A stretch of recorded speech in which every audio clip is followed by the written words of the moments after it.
ಗುಜರಾತ್ನ ಅಹಮದಾಬಾದ್ನಲ್ಲಿ ನಿನ್ನೆ ನಡೆದಂತಹ ಭೀಕರ ವಿಮಾನ ಅಪಘಾತ ಬೆಚ್ಚಿ ಬೀಳಿಸಿದೆ.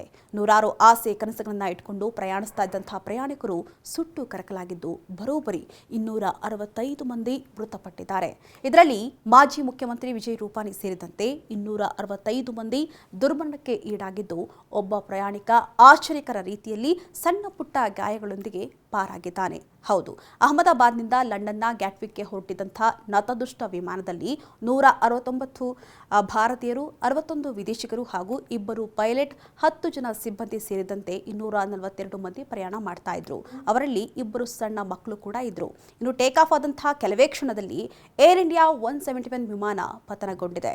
ಇನ್ನು ನಿನ್ನೆ ಮಧ್ಯಾಹ್ನ 1:38ಕ್ಕೆ ಸರ್ದಾರ್ ವಲ್ಲಭಾಯಿ ವಿಮಾನ ನಿಲ್ದಾಣದಿಂದ ಟೇಕ್ ಆಫ್ ಆದಂತಹ ವಿಮಾನ ಏರ್ಪೋರ್ಟ್ನಿಂದ 2 ಕಿಲೋಮೀಟರ್ ದೂರದ ಜನನಿಬಿಡ ಮೇಘಾನಿ ನಗರ ಪ್ರದೇಶದಲ್ಲಿದ್ದಂತಹ ಮೆಡಿಕಲ್ ಕಾಲೇಜ್ ಹಾಸ್ಟೆಲ್ಗೆ ಅಪ್ಪಳಿಸಿ ಪತನಗೊಂಡಿದೆ.